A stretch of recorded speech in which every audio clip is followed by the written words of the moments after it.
श्री स्वामी समर्थ सगळ्यांना. तर इथं ना झाड लावायसाठी घेतलं होतं मी. कुंडीमध्ये आजकाल झाडच नाहीत आमच्या, त्यामुळं ओनरपासून आणल्या होत्या झाड. असं लागणं की म्हणून मागून आणलं होतं मी काडी एक.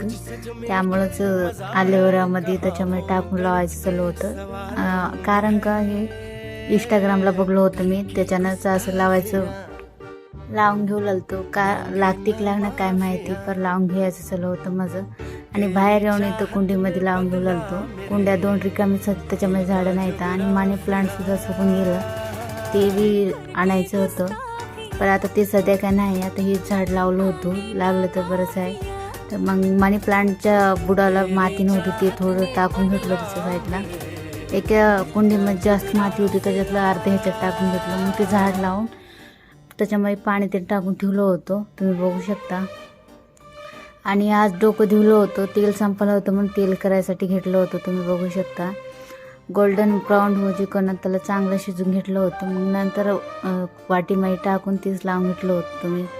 एकदम छान झालं होतं तेल, तुम्ही बघू शकता. मग केसाला लावून घ्यायचं चालू होतं. कारण का केसाला तेल 1 दिवस बी नाही गेलं तर जमत नाही मला, त्यामुळं फटकेच्या तेल करून लावून घ्यायचं चालू होतं माझं, तुम्ही बघू शकता. मग तेल लावून झालं होतं. मग फ्रेश होऊन पूजा करून घ्यायचं होतं मला. दिवा लावून घ्यायचं होतं, तेच लावून घ्यायचं चालू होतं माझं. आणि उदबत्तीसुद्धा लावलं होतं, धूप ते दिलं होतं घराला. मग सगळं झालं होतं पूजा सगळं. मग संध्याकाळचं स्वयंपाकसुद्धा बनवायचं होतं मला, तेच बनवायसाठी घेतलं होतं. काय नाही, फक्त राईस, टमाट्याची भाजी, कारल्याचं फ्राय करायचं होतं मला, तेच बनवायसाठी घेतलं होतं. मग पहिल्यांदा इथं टमाटे कांदा ते सगळं कट करून त्याला टमाट्याच्या भाजीला पाणी दिलं.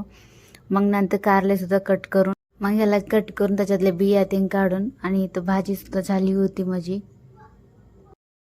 कारले तव्यावर टाकून त्याच्यामध्ये तेल, थोडं मीठ टाकून त्याला चांगलं भाजून घेतलं होतं.